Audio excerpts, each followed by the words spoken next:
I was in this crazy situation where I actually thought my kids would be better off without me. Nothing really prepped me for the fact that I was going to struggle with postnatal depression. I was eventually diagnosed with major depressive disorder, which culminated with me being hospitalised with double pneumonia. Total physical stress, shutdown and collapse. I'm going to get myself back on track. And this is the sort of miracle, right? Within 48 hours of me making that decision, my blood work started to change. It was very seriously taken hold and I required immediate admission. You'll laugh at this. Me being a typical type A mum, I was like, you know what, I'm going to go pick up my kids from school. I'll pack a bag and I'll come back later.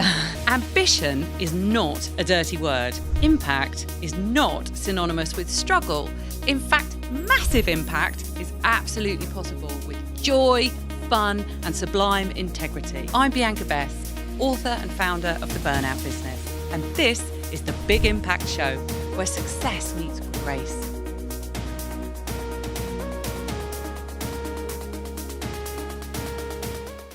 I'm absolutely delighted today to have with me on the Big Impact Show, Angela Foster.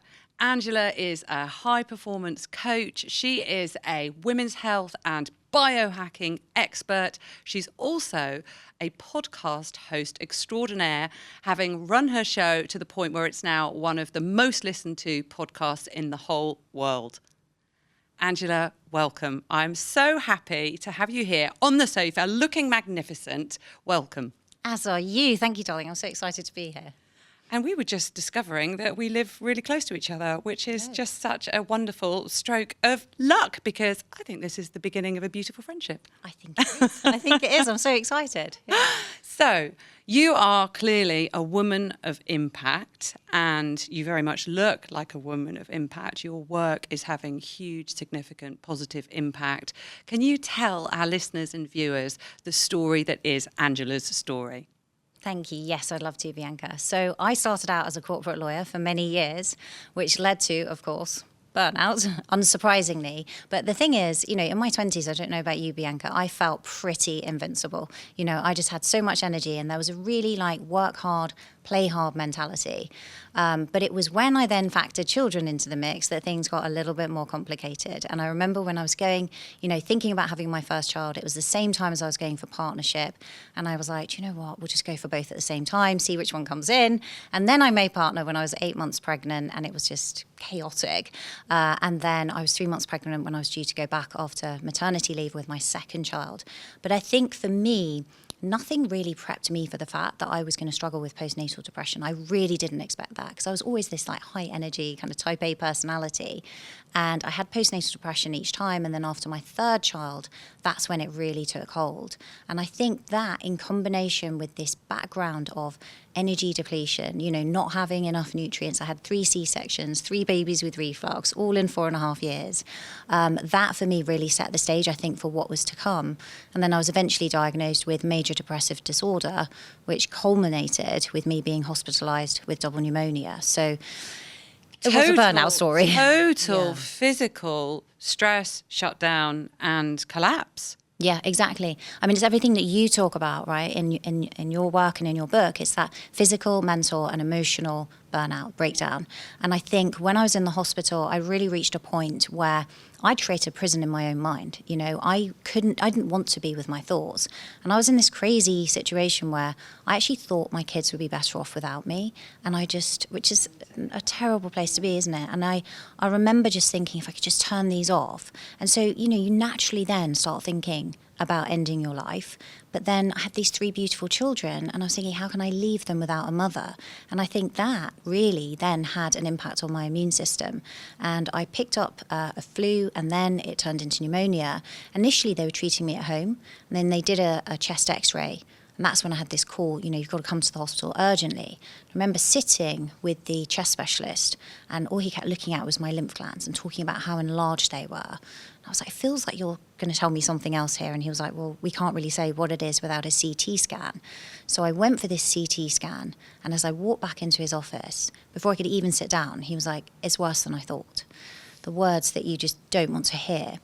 And so what he told me was that it was viral and bacterial pneumonia. Fortunately, nothing other than that, but it was very seriously taken hold and I required immediate admission. And me, you'll laugh at this, so me being a typical type A mum, I was like, you know what, I'm going to go pick up my kids from school. I'll pack a bag and I'll come back later.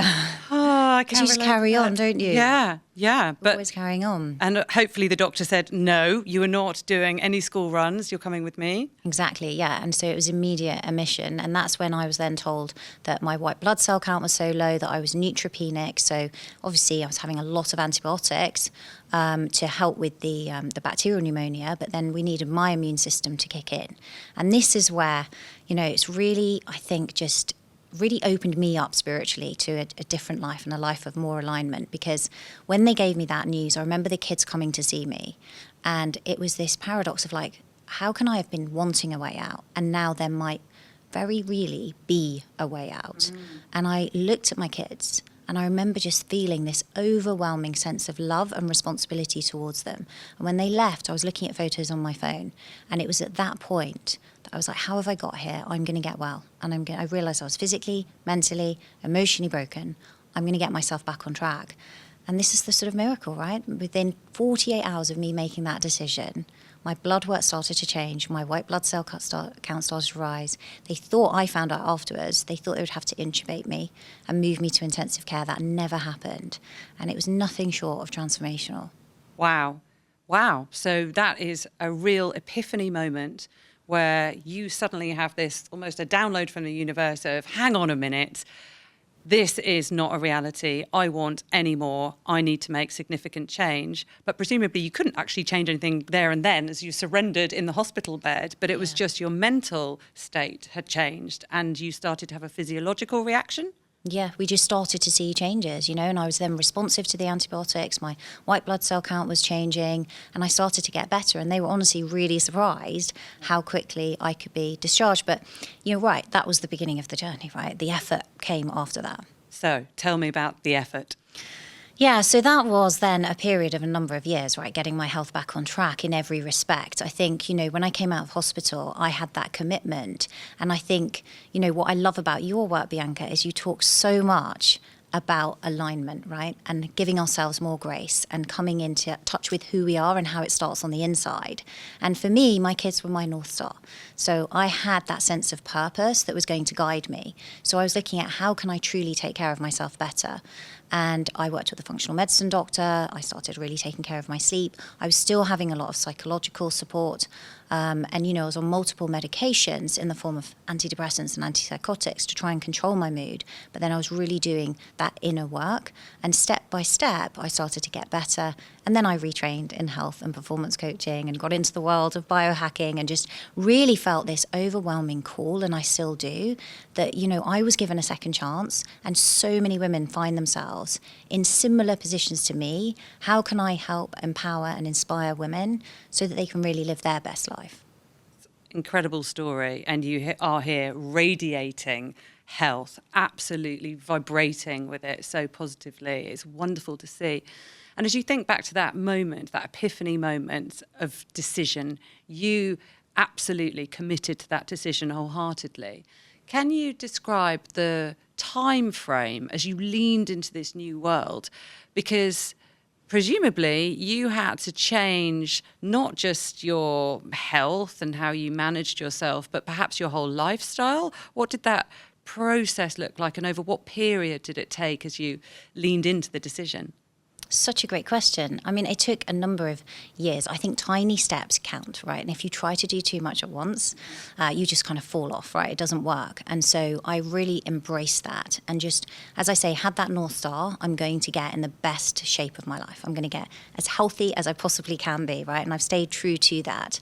But initially, I was working on my gut health after all the antibiotics, really getting that back on track. I was doing my psychological counselling. I was looking at my nutrition.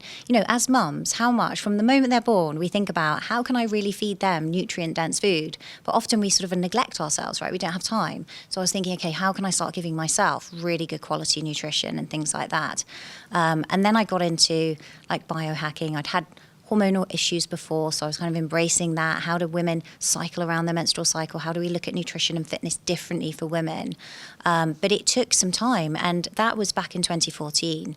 And honestly, I was told I would be on medication for the rest of my life. But I wanted to come off, and that was a personal choice. And I did it slowly, and I think it was by October 2019 that I finally transitioned off all medication, and that was a liberating moment for me. Congratulations. That is an incredible milestone, incredible achievement. So I love this phrase, biohacking. Now, in my work, I talk a lot about bio-individuality, and when I'm teaching about that, I'm really encouraging individuals to recognise that there isn't necessarily one size fits all, that it's all around the bio-individuality of how do you manage your energy, your physiology, your mental outlook, your mindset. Now, what does biohacking actually mean in terms of that lens of bio-individuality? What is biohacking? Are the two related or entirely separate? Yeah, they absolutely are related. And I love that bio-individuality piece because it's so important, right? But biohacking is really it's really seeking to optimize your health and longevity in a way that is bio-individual to you, right? So it's kind of combining modern science with ancestral wisdom to bring those two worlds together. And it's very bio-individual in nature. So I love that you said that. And I think it's also very, when we look at women, I actually often talk about it in terms of syncing more, bio-synching, because I think, if we can start to sync with our circadian rhythm, if we can sync with where we are with the seasons in life, if we can sync with our hormones, we bring everything into balance. And mindset is such a powerful part of that as well, and just being in sync with your own values and your aspirations. So it's really bringing all of that together.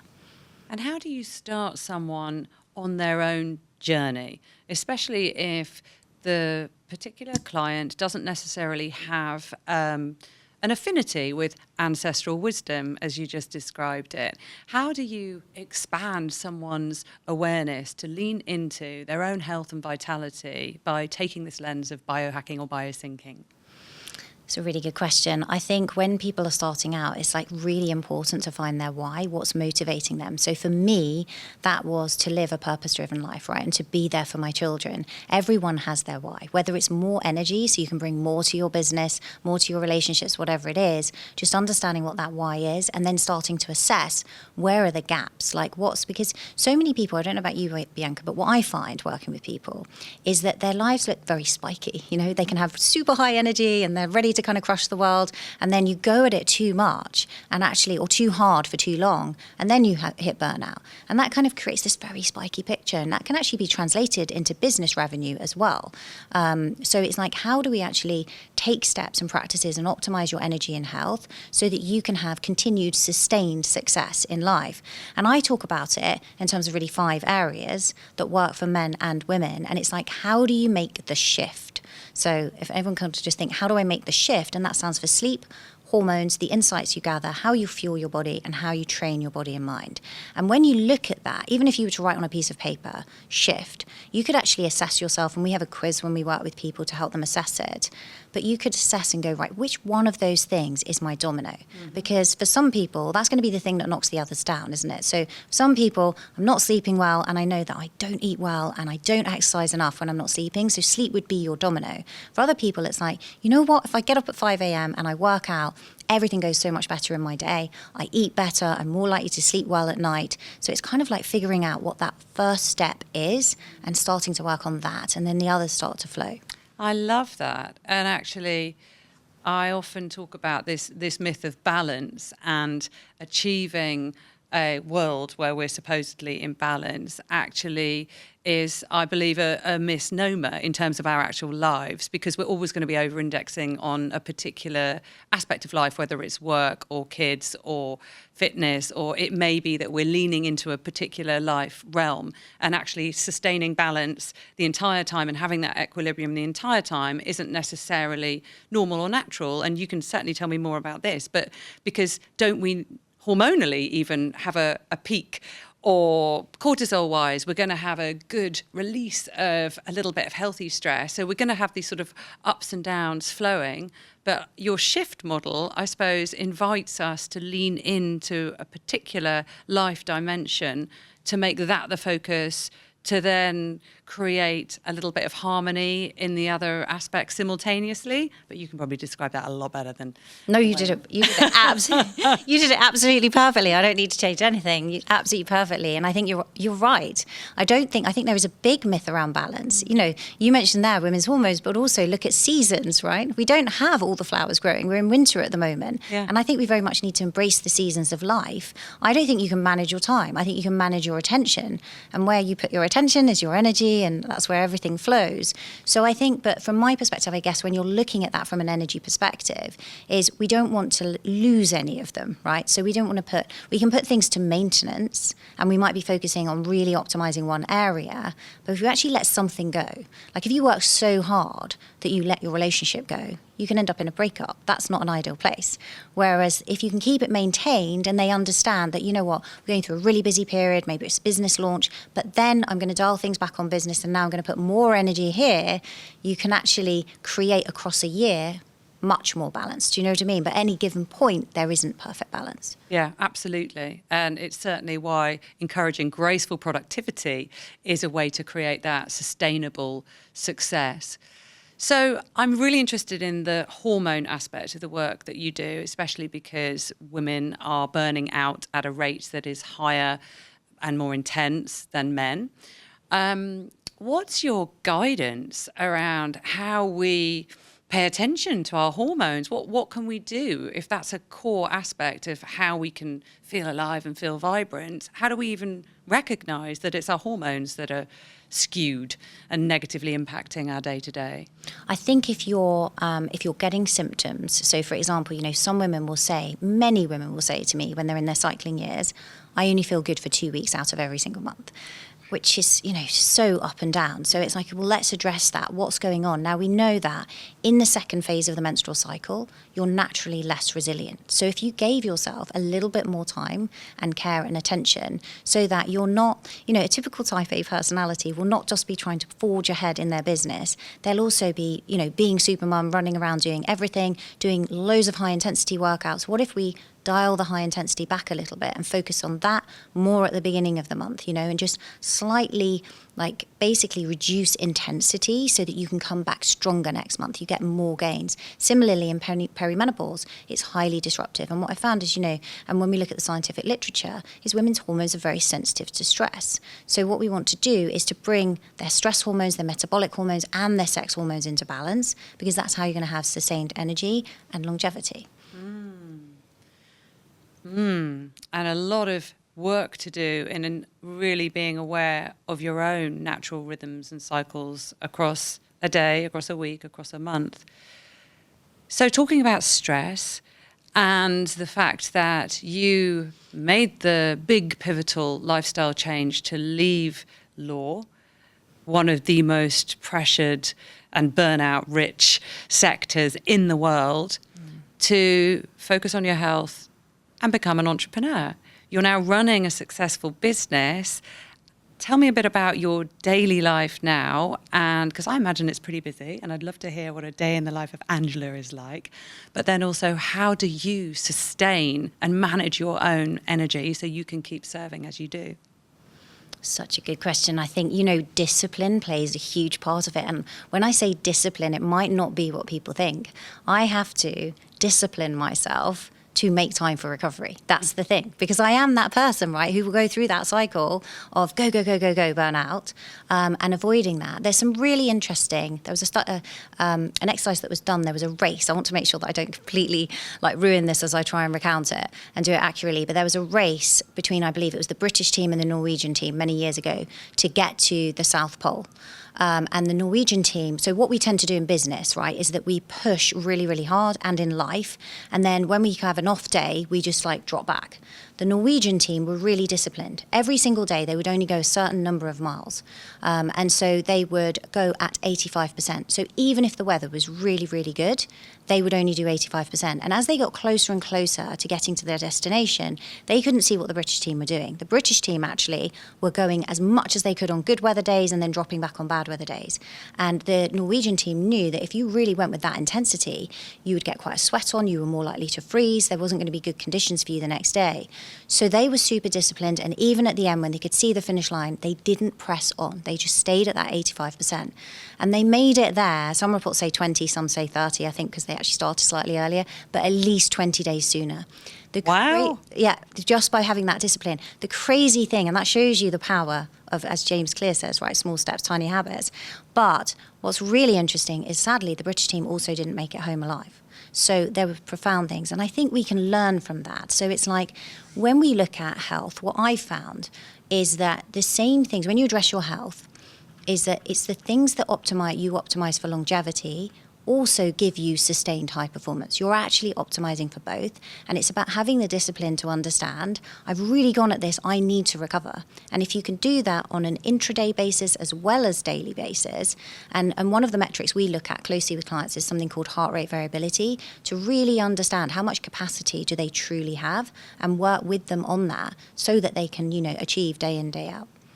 Wow. Really powerful. That's an incredible story. That actually reminds me, Roger Bannister, when he broke the 1 minute mile, that 2 weeks before he was on the track making history, he had a holiday. He had a 2-week holiday because he knew his body was already in peak performance, his mind was ready, so he just needed the break. So he went on a hiking trip with pals up in Scotland, then came back and then won the race and broke all records. So again, it's that. That's amazing. Yeah, it's very interesting, isn't it?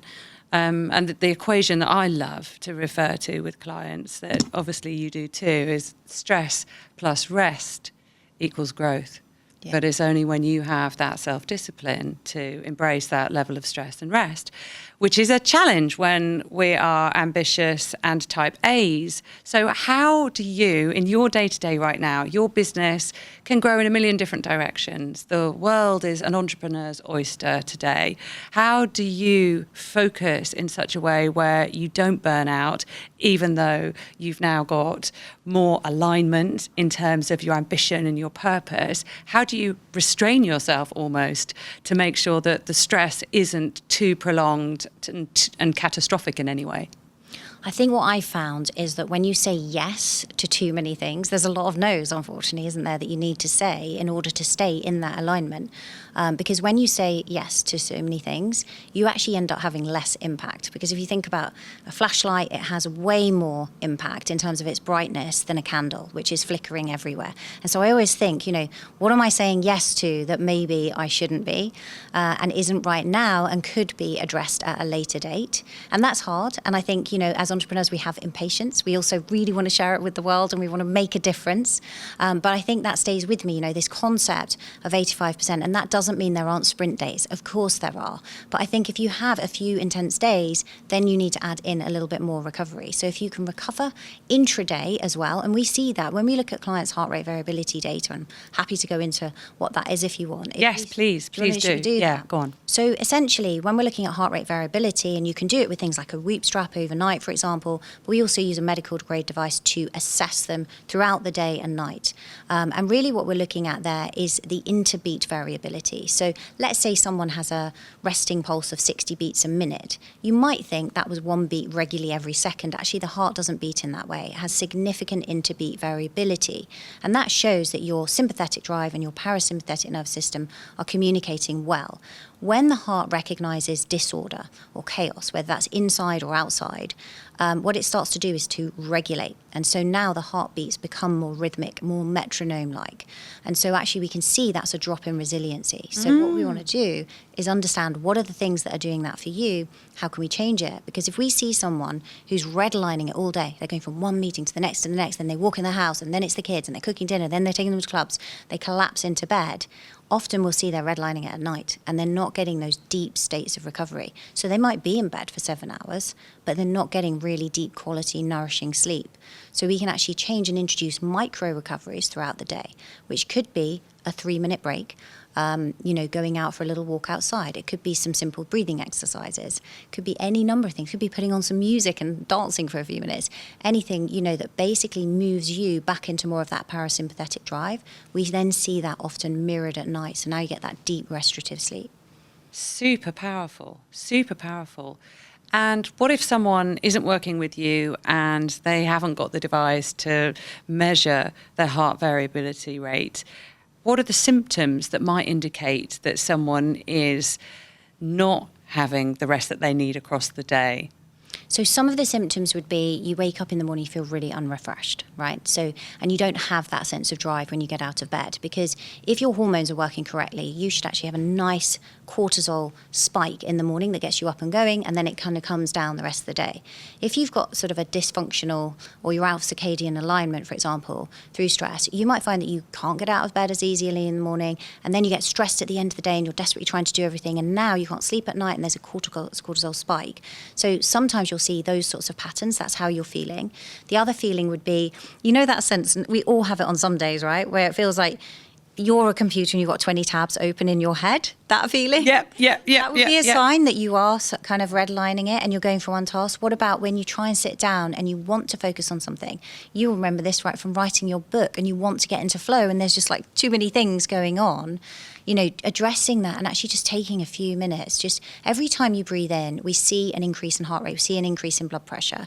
When you breathe out, that introduces that parasympathetic engagement. So just taking a long exhale, that can just make all the difference. Let's take one now. It feels so good immediately, doesn't it? So good. Actually, something I do as well is this: rub your thumb and forefingers together. And then if you get into that real physicality of that rubbing, it takes the swirly brain chatter away because you come down into your body. Yeah, very much. So what do you do to relax?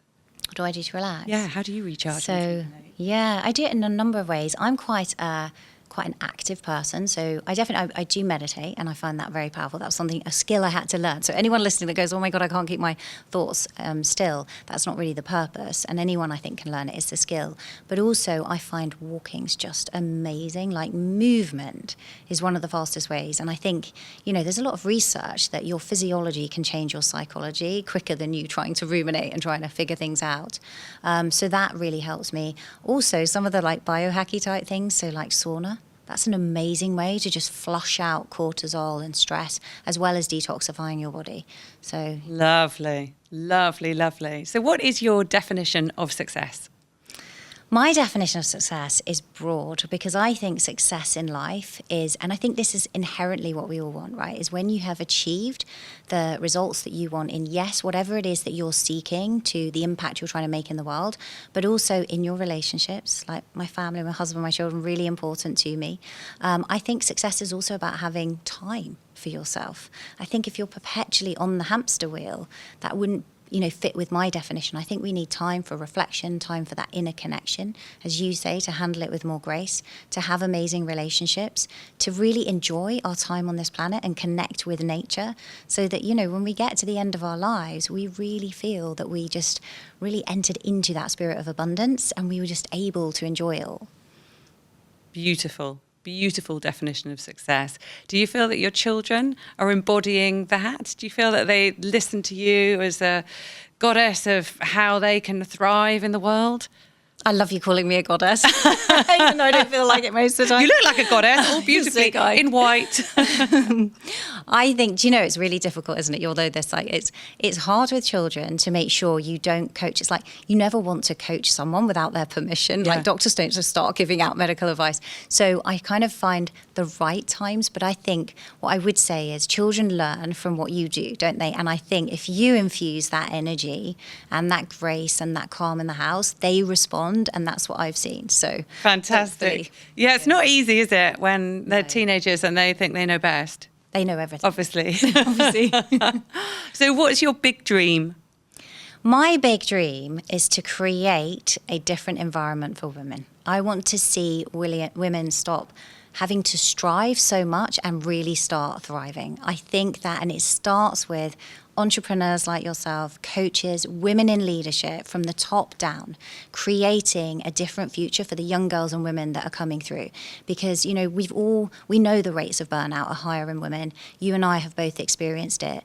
And I think that if we can lean into embracing the masculine and the feminine, when we're always in our masculine, we're more vulnerable to burnout, and just embracing that, I think that's what I want. My dream is to see a different environment for women. That's beautiful. That really is a dream of retiring the warrior archetype, that sort of space. That's beautiful. Thank you so much, Angela. This has been such an important conversation. I feel like we could talk for hours. I think there's so much synergy in our work worlds. I would love to learn more from you. I hope you can come back on the show again and we can continue championing well-being and graceful productivity and all the beautiful, graceful success that you've described. Amazing. Thank you so much, Bianca. I would absolutely love to. And I'm just so inspired by everything you're doing and all the beautiful work that you're putting out into the world. It is so needed. And literally, like, I cannot wait to interview you on your book, Big Impact Without Burnout. Like, this has never been needed more in a world that is changing so fast with AI and everything. I feel like we're just getting busier, and I can't wait to have you on my show and dive into it and just really share it with the world. So thank you so much for having me here today. Thank you. Total pleasure. I would love to make that magic together. Thank you. Thank you so much. I learned an awful lot in that episode, and I think what's probably stuck with me the most is what Angela said about your physiology can change your psychology quicker than the other way around. So if we can change our physical state, we're more likely to then positively impact our mental state. That's a great takeaway, isn't it? So I hope you found that inspiring. Angela and her biohacking is certainly changing the world at scale, and a lot of what she's doing really is quite pioneering in helping us understand healthy stress management and optimizing ourselves for longevity, as she describes it. So please join me next time on the Big Impact Show, when I will be interviewing another inspiring soul who is stepping into their version of success with grace.